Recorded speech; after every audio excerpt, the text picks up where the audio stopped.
The warm afternoon sun rested gently over the wide ranch land, giving the sky a soft, golden glow. Elias Carter wiped the sweat from his forehead as he finished stacking the last bundle of hay near the barn. It was a long morning of work, but he didn't mind. Hard work was part of his life, and the quiet of the ranch always helped calm his thoughts. The horses were settling down for the day. The cattle were grazing lazily near the fence line, and the wind carried the smell of dry grass and warm soil. Everything felt peaceful and familiar. But that calm changed when Elias noticed someone standing near the side of the barn. At first, he thought his eyes were playing tricks on him because the figure was so still, almost blending with the shadows of the wooden wall. But as he took a few steps closer, he realized it was a young woman, small, quiet, and holding something carefully against her chest. She looked out of place on the ranch, like someone who belonged to another world entirely. Her clothes were travel-worn, dusty from the road, and her hair fell loosely around her shoulders. She seemed nervous, as if she wasn't sure she should be standing there at all. In her hands, she held a folded cloth, wrapped tightly around something hidden inside it. Her fingers gripped it so firmly that Elias wondered if she was afraid someone might snatch it from her. He slowed his steps, not wanting to startle her. "Afternoon," he said softly, his voice calm and polite. "Do you need something? Are you lost?" The woman looked up suddenly, her eyes wide. For a moment, Elias thought she might run away, but she stayed where she was, frozen, unsure. Her breathing was uneven, and she seemed to be deciding whether she could trust him or not.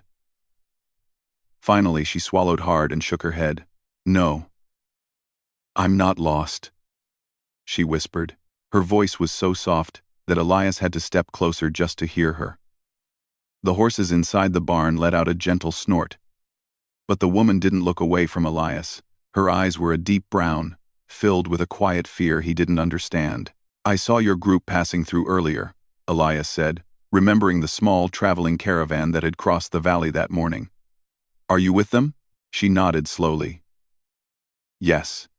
But I needed a moment alone. I stayed behind." Elias glanced at the cloth in her hands. Whatever she was holding seemed important to her, maybe even precious. The way she clutched it made him feel like it carried a story he wasn't supposed to know.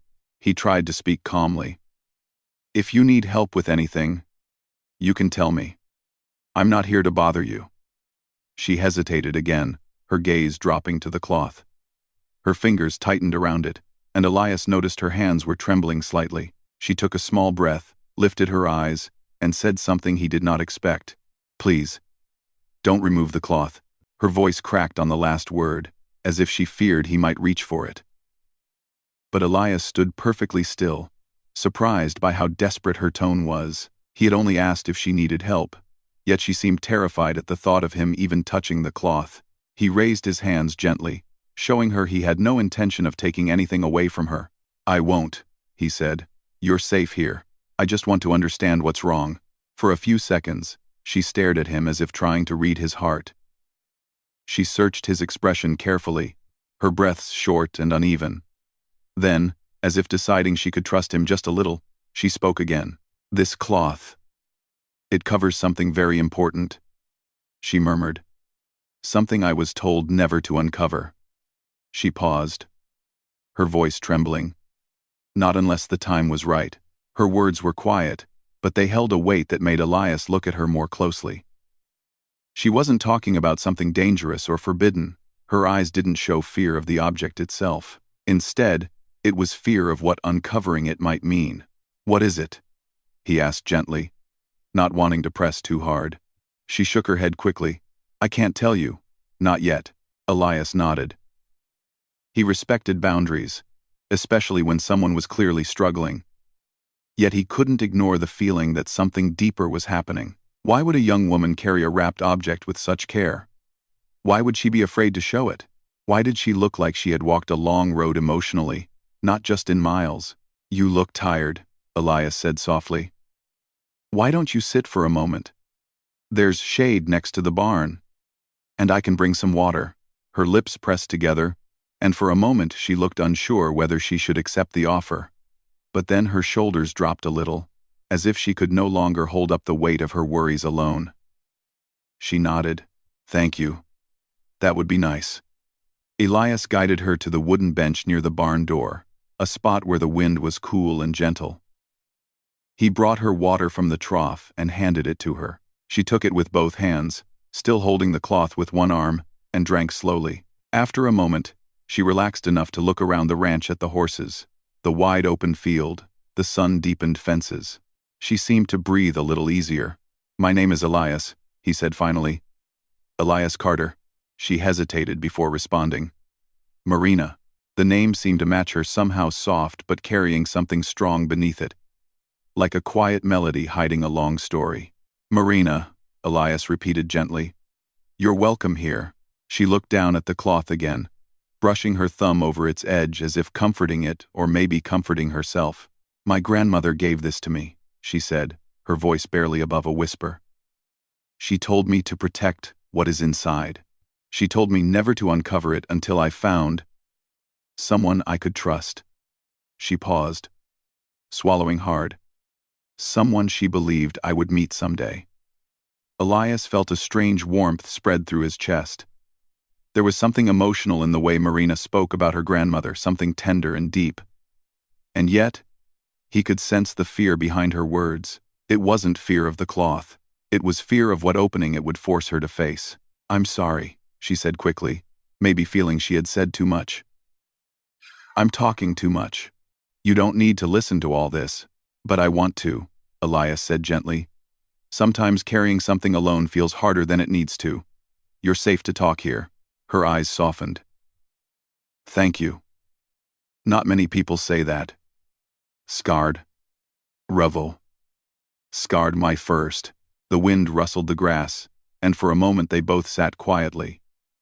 Elias watched her hands. It amazed him how she held the cloth like it contained a living memory. Something old. Something precious. Then Marina whispered, almost to herself, "I don't know if this is the right place. I don't know if this is the right moment." Elias didn't push her. He simply sat beside her, allowing silence to settle softly between them.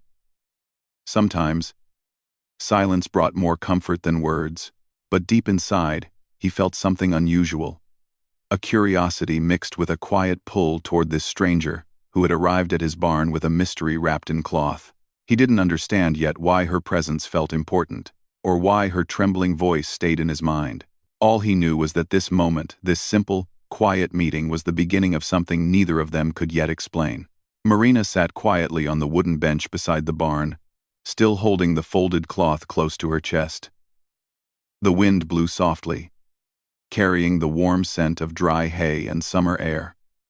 Elias stood a few steps away, giving her room to breathe and gather her thoughts. He didn't want to push her, but he also couldn't ignore the worry on her face. Something about the way she held that cloth told him it wasn't just an object, it was a piece of her heart. After a long moment, Marina finally spoke again, her voice careful and soft. "My grandmother used to say that some things are not meant to be rushed," she murmured. "She believed that the heart knows when the right time comes." Elias nodded, listening with quiet patience. "Your grandmother sounds like someone wise." Marina smiled faintly, but the smile faded almost instantly, replaced by a distant sadness. She looked down, brushing her fingers across the cloth as if touching a memory. "She was everything to me. She raised me from the time I was small." Elias leaned slightly against the barn wall. "If it's not too hard to talk about, what happened?" Marina hesitated, her breath caught, and her shoulders tensed. For a moment, Elias worried he had asked too much. But then she took a slow, steady breath, as if trying to be brave. "She passed away a few months ago," she whispered. "After that, everything changed." Elias lowered his eyes in respect. He knew that kind of quiet pain, the kind that made the world feel heavier. "I'm sorry. Losing someone close never gets easy." Marina nodded softly. "She was the only family I had. And before she died, she gave me this." She raised the cloth slightly, but didn't uncover it. "She made me promise to protect whatever was inside. She told me it wasn't just an object, it was a part of her story. a part of our family's past. She said that one day, I would meet someone who was meant to see it with me. Her fingers tightened around the cloth again. Elias could see how important her grandmother's words were to her, how deeply she held on to them. "So, you've been carrying it with you all this time?" Elias asked. "Yes," she said quietly. "Through every town, every stop, every long road.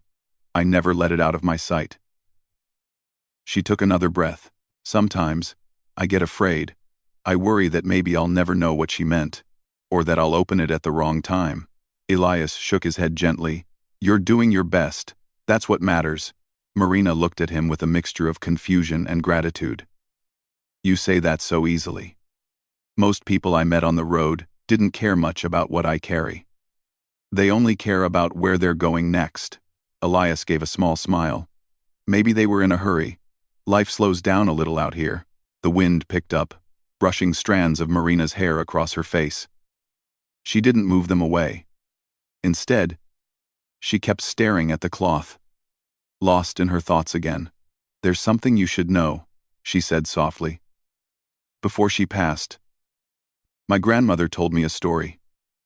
A strange one." Elias straightened a little, curious. "What kind of story?" Marina took a moment to find the right words. Her voice wavered slightly, but her eyes held steady as she remembered. She said that when she was younger, she had a dream about a ranch.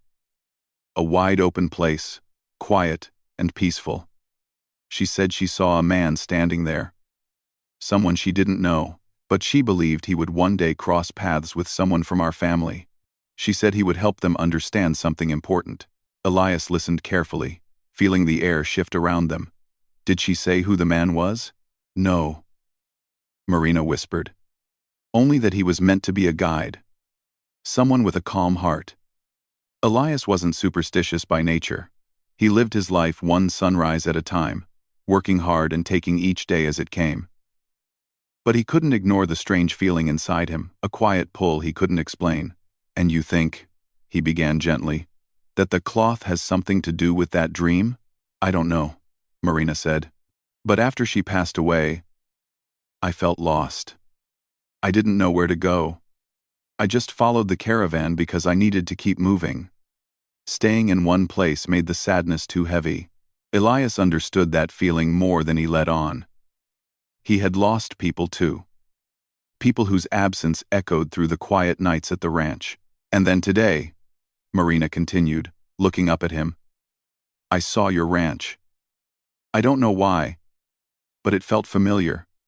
Not the buildings or the land, but the feeling, like I had been here before, even though I knew I hadn't." She paused, her voice barely above a whisper. That scared me. Elias stepped closer, though not too close. "What scared you?"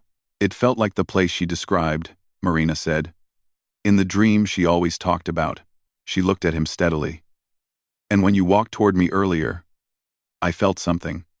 Not fear, not worry, just something strong.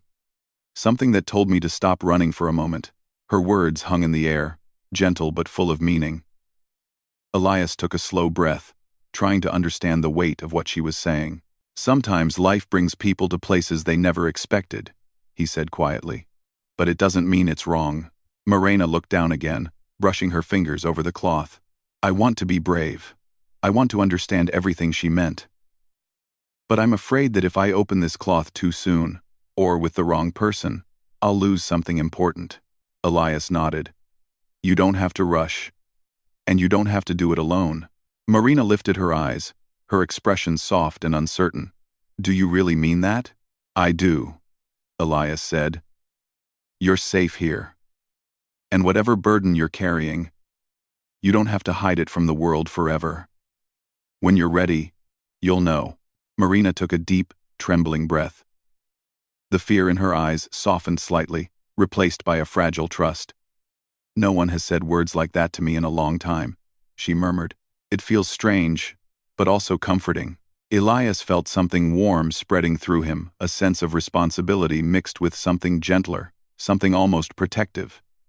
Not of the cloth, but of her. Another quiet moment passed between them, filled only by the distant sound of horses and the whisper of wind through the grass. Then Marina looked down again at the cloth, her hands still trembling but no longer with fear alone. "There is more to the story," she said quietly. "Something my grandmother said that I've never repeated to anyone.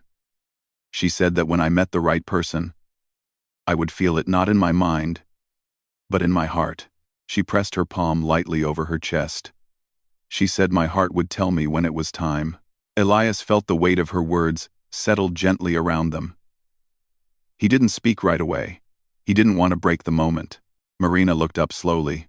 "And today, for the first time, my heart feels something I don't understand."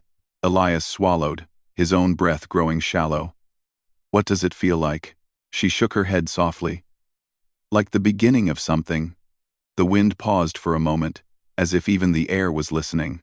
"And that," Marina whispered, "is what scares me the most." The afternoon sun had softened into a warm, gentle light, stretching long shadows across the ranch. Marina sat quietly on the bench, her hands resting carefully on the cloth in her lap. The breeze brushed over the fields, moving the tall grass as if the land itself was breathing. Elias stood nearby, sensing the shift in the air, the kind of soft tension that appears when someone is standing on the edge of a decision they never expected to face. Marina's eyes followed the movement of the wind across the grass, but her thoughts were somewhere far beyond the ranch. Elias could tell she was trying to steady her heartbeat, trying to gather courage she wasn't sure she had. The cloth rested gently against her palms, but her grip showed how much strength she was using just to hold it still. For a few long moments, neither of them spoke. They simply listened to the soft rustle of nature and the distant call of a bird flying overhead. But Elias knew the silence could not stay forever. Something in Marina's heart was shifting, and the quiet between them felt less like fear and more like the beginning of understanding. Finally, Marina took a slow breath and turned her head toward Elias. Her eyes were fragile, full of a mixture of worry and hope. "There's something I've been trying to say," she whispered. Elias stepped a little closer, not enough to crowd her, but enough to show he was here and listening. "Take your time," he said softly. She nodded, though her fingers tightened around the cloth again. "You remember what I told you about my grandmother's dream? The ranch. The man she saw? The one she said I would meet one day?" Yes," Elias answered, his voice calm. "I remember." Marina's voice trembled slightly. "I don't want to believe too quickly. I don't want to imagine things that aren't there. But when I saw this place today, something in me felt different. Like my steps had led me here for a reason." Elias felt his heartbeat slow, not with fear, but with something gentle and steady. He didn't rush to speak. He let her continue, knowing her heart needed room to breathe. "And when you walked toward me earlier," she said more quietly, "something inside me reacted. Not fear, not confusion. It felt like recognition, as if I had seen you before, somewhere in my grandmother's stories." The words surprised Elias, and yet they didn't feel strange. Instead, they settled gently into him, like a truth that had always been there, but he had never noticed. He took another small step closer. "Marina, you don't have to be afraid of what you're feeling." She looked down quickly, almost embarrassed, as if her thoughts were too heavy to share. "I know it sounds foolish," she murmured. "I barely know you, and yet, the moment I saw you, my heart felt calmer than it has in months."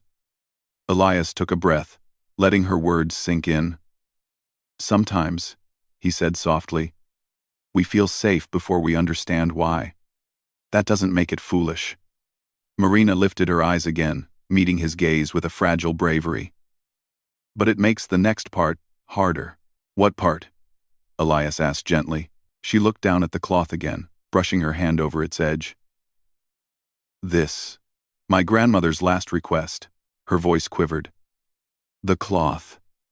It covers a small carving. Something she made when she was younger. She said it would show me something important. Something about my future." Elias's curiosity grew. But he didn't rush her. He knew this moment wasn't about the carving, it was about the fear she had carried for so long. "A carving?" he asked softly. Marina nodded, Yes. She carved it many years ago, after her dream. She said the dream told her to create a memory she could pass down. She told me that one day, when I met the right person, I should show it to them. Her hands began to shake slightly, and Elias could see how heavy the moment had become for her. And today, she said, taking a slow breath, I felt something I haven't felt in a long time. I felt like maybe I found the person she meant. Her eyes lifted to his again, full of uncertainty, full of quiet trembling. Elias felt something shift inside him, something deep and honest. Not fear, not surprise, but a gentle acceptance, as if something inside him whispered that this moment was meant to happen. Morena, he said softly, you don't have to prove anything to me. I'm not trying to prove something, she whispered back. I'm trying to understand. A sudden gust of wind swept across the ranch, brushing against the barn wall and swirling around them. The cloth fluttered in Marina's hands, lifting slightly at the corner. She gasped and quickly held it down, her fingers shaking harder. Careful, Elias said gently, reaching instinctively to help steady her hands. Their fingers touched, just for a moment, but it was enough to make Marina's breath catch. Elias felt it too, the quiet, gentle spark of two people who had shared too much silence and too many truths to be strangers anymore. She looked at him with wide eyes.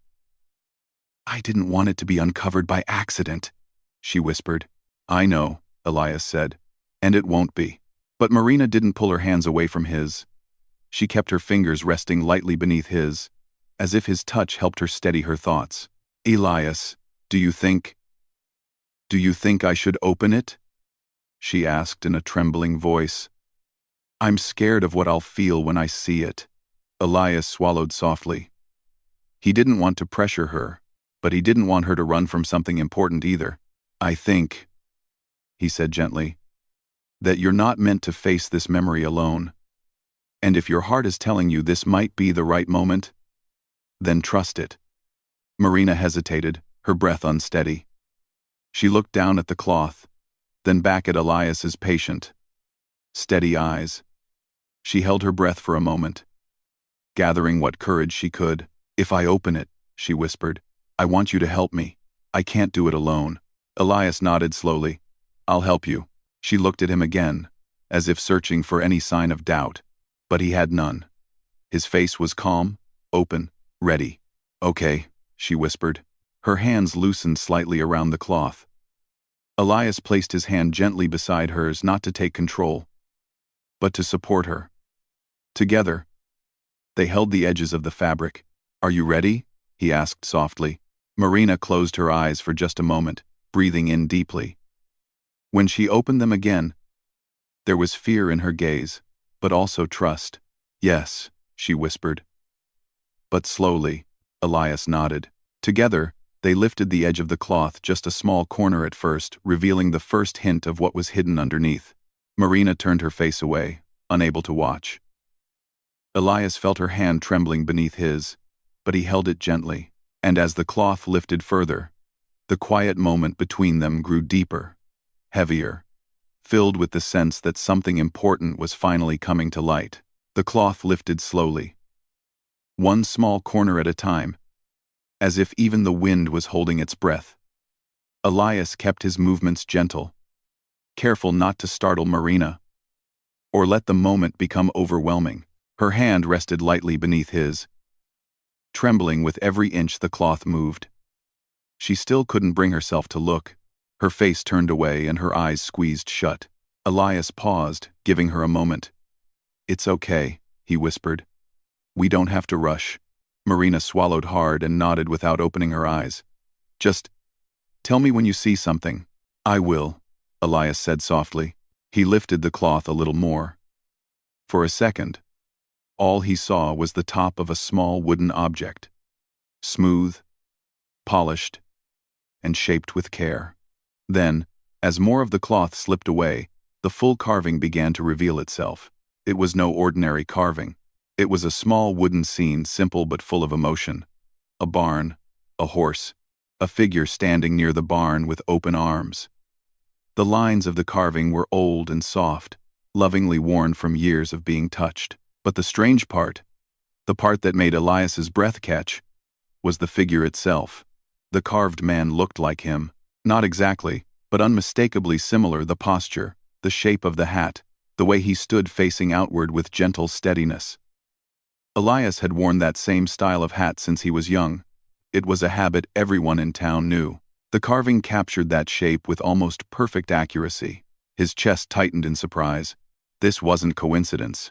The carving had been made long before Marina ever came here.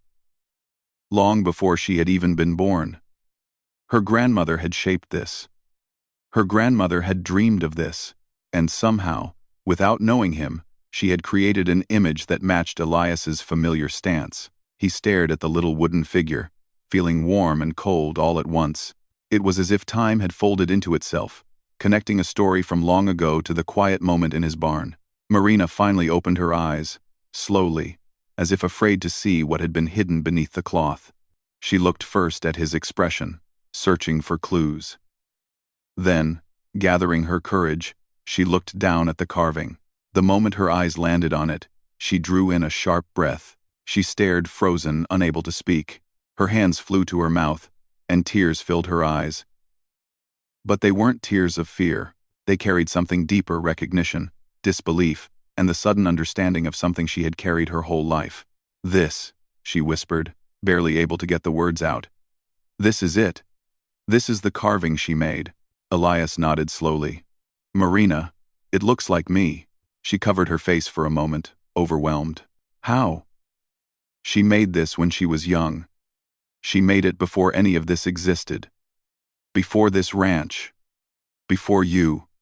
Before—" She shook her head, unable to finish the thought.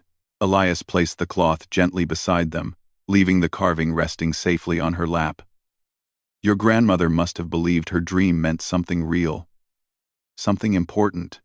Marina touched the carved barn with the tips of her fingers. Her touch was soft, almost afraid to disturb the past held within it. "She always said dreams carry messages," she murmured. "She said some dreams choose the person who needs to hear them." Elias sat beside her, his breath calm but his heart full of questions he didn't know how to ask. Yet he understood something clearly. This carving wasn't random, and it wasn't a small memory. It was a message waiting for this moment, for both of them. "Elias," Marina whispered, her voice trembling again. "How can this be? How could she have carved you?" He shook his head gently. "I don't know. Maybe she didn't carve me. Maybe she carved someone she felt would exist someday. Or someone she trusted you would recognize when the time came." Marina stared at the carving again, her eyes softening with each passing second. She lifted it with both hands, holding it the way someone holds a precious memory. "When I was small," she said, "she used to tell me stories about a peaceful place. A place where the sky felt bigger. A place where the land was open and kind." Elias glanced out across the ranch fields. "Sounds like this place." She described a barn that looked almost exactly like yours. Marina's voice grew faint. "At the time, I thought she was telling stories to comfort me. But this carving, this place, you—" Her breath shook again. "It's all real. It's happening just the way," she said. Elias watched her closely. Her expression was no longer just fear, it was awakening. As if she was understanding something her heart had been preparing her for her entire life. "She said I would meet someone who felt familiar even if I didn't know them," Marina whispered. "Someone who made my heart feel less heavy. Someone who would help me find my direction again." Elias felt a small warmth blooming inside him. "And you think that person might be me?" She looked at him directly, tears soft in her eyes. But there was no confusion now. Only a quiet certainty. "I don't know how I know," she said, "but when I look at this carving, when I look at you." She placed her hand gently over her heart. "It feels like something inside me finally understands." Elias didn't speak. He didn't want to interrupt whatever was unfolding inside her. Marina looked down at the figure carved in wood. "My grandmother said the man in her dream was standing in front of a future he didn't know was coming. She said he looked steady and calm. but also lonely not because he was alone, but because he was waiting for someone without knowing he was waiting. Elias felt her words reach deep inside him. He didn't speak, but something in his heart softened, widened like a door he hadn't realized was closed. Marina continued, her voice quiet but steady. She told me that when I met him, I would feel like the ground beneath my feet wasn't empty anymore. Like I finally had a path. Elias sat very still, listening. And today, she whispered, when I saw you, I felt it. Silence settled around them, gentle, warm, meaningful. Elias finally spoke, his voice low. Marina, I don't know what your grandmother saw, but I'm here, and I'm listening.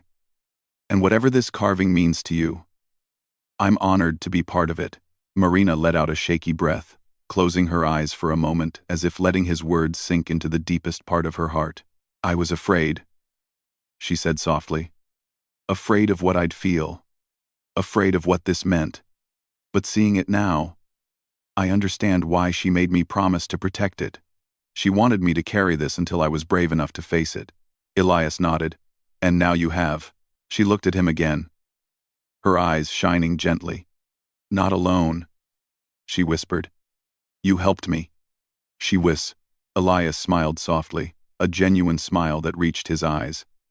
I'm glad I did. The carving rested quietly between them now. No longer frightening, no longer mysterious. It felt like a bridge, one that connected Marina's past to her present, and perhaps even to her future. As the sun lowered over the ranch, casting warm light across the fields, Marina leaned back just slightly, letting the stillness wrap around her. For the first time in a long time, her heart was not trembling with fear, it was trembling with understanding. And Elias, looking at her and then at the carving, felt something gentle unfold in his own heart too. Something that told him this moment was not an accident, not a coincidence. It was the beginning of something meant to be revealed. The next morning arrived with a soft golden light falling over the ranch fields. The sky looked peaceful, and the cool breeze carried the scent of fresh hay. The rancher stepped outside, feeling something new inside him, something steady, warm, and hopeful. He wasn't the same man he had been when he first found Mara sitting on his porch. Life had shifted quietly, not with noise, but with gentle steps that felt strong. Mara came out a moment later, carrying a small pot of warm tea she had prepared. Her hands were steady now, her eyes calmer. She still moved carefully, but the fear he once saw in her was fading day by day. When she handed him the cup, their fingers touched for a brief moment, and both felt that small spark again. Soft, natural, and comforting. Neither said anything about it, but both noticed. They sat on the wooden steps together. The rancher watched her as she looked across the fields with deep thought.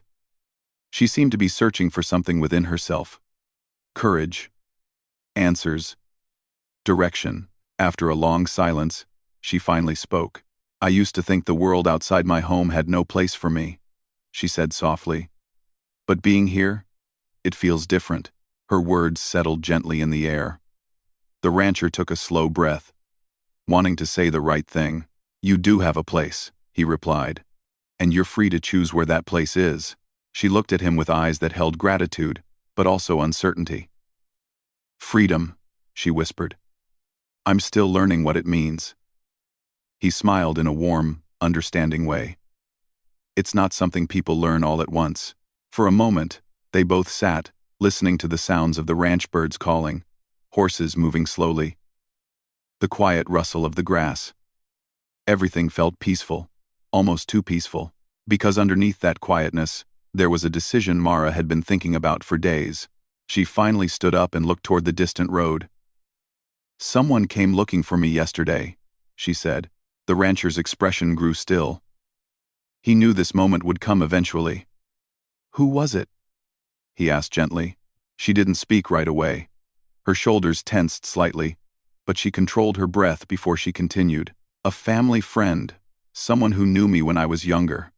He said people in my village have been wondering where I am. They are worried. The rancher nodded slowly, a heavy feeling settling inside him. "Do you want to go back?" he asked, even though his heart tightened at the thought. "I don't know," she admitted, her voice barely above a whisper. "Part of me feels safe here, like I can breathe, but another part wonders if I should face them. Explain why I left." The rancher stood up and faced her. "Whatever you choose, Mara, it should be your decision, not someone else's." She took a deep breath, appreciating his calm, steady support. "I just don't want to disappoint you," she said quietly. "You could never disappoint me," he replied. Something warm and emotional stirred between them.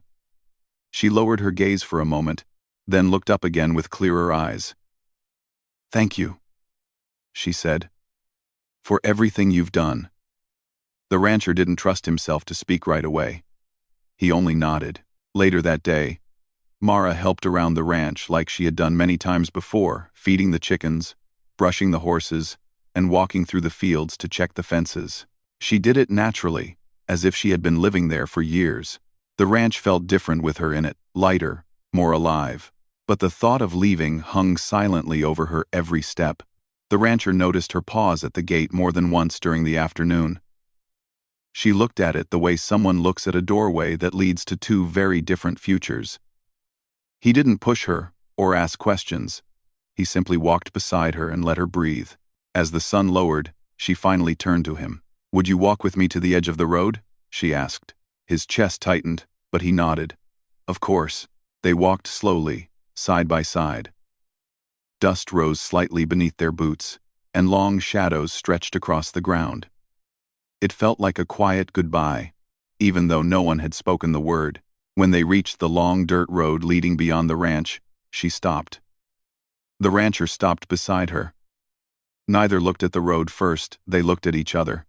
"This place gave me strength," she said, voice unsteady. "And you? You gave me the courage to feel safe again. I'll never forget that." He swallowed, trying to remain calm. "You don't have to go," he said gently. "But if you feel it's something you need to do, I won't hold you back." Her eyes softened with affection and deep gratitude. "You never held me back," she whispered. "You only helped me move forward." The breeze brushed her hair softly. She stepped toward him and lifted her hand slightly, as if unsure whether she should touch him. The rancher very gently reached out and let her fingertips rest against his hand. It was a small touch, but it held so much meaning: trust, respect, and something quietly growing. "If I leave," she said slowly, "will I still be welcome here?" "You'll always be welcome," he answered without hesitation. Her eyes glistened, not with tears of sadness but with emotion. She looked toward the horizon, then back at him. "I think I need to go. Not forever. Just long enough to close the old doors before I open new ones." He nodded, understanding. "Then I'll wait," he said softly. She took one more step closer and whispered, "Please take care of yourself." "And you take care of your heart," he replied. She gave a gentle smile, one that held warmth, gratitude, and unspoken promises. Then she finally turned toward the road. The rancher watched her walk slowly, each step filled with quiet strength. The sun painted her figure in gold, making her look almost like a part of the land itself. She paused after a while and looked back at him. Their eyes met across the distance. No words were spoken, but the message was clear. They would meet again. When she disappeared around the curve of the road, the rancher finally let out the breath he'd been holding. The emptiness felt heavy, but not hopeless. She had left because she trusted the world again. That was something to be proud of. He walked back to the ranch, feeling the silence around him. It wasn't the same without her, but he knew she needed this time. Days passed, then weeks. He kept himself busy, but there were moments when he'd hear a soft sound and turn, expecting to see her again. The porch felt too quiet without her sitting there. The fields felt wider, the evenings a little longer, but the hope inside him never faded. Then, one warm evening near sunset, he heard footsteps on the road outside. Slow, familiar, gentle footsteps. His heart thudded, once heavy, loud, hopeful. He walked outside and froze. There she was, standing by the gate, dust on her shoes, a soft, tired smile on her face. But her eyes, those eyes were clear, confident, and steady. She looked like someone who had returned home with her heart fully ready. "Is this still a place where I'm welcome?" she asked, her voice warm. The rancher's face softened with the kind of happiness he had been holding back for weeks. "It's more than that," he said gently. "It's a place where you belong." She walked toward him, and this time, when their hands met, neither pulled away. The cloth she once begged him not to remove had long lost its power. What mattered now was the trust they built, the healing they shared, and the quiet bond that had grown naturally between them. Under the gentle evening sky, they walked back to the porch together, not as strangers, not as people bound by fear or uncertainty, but as two souls choosing the same path, step by step, side by side.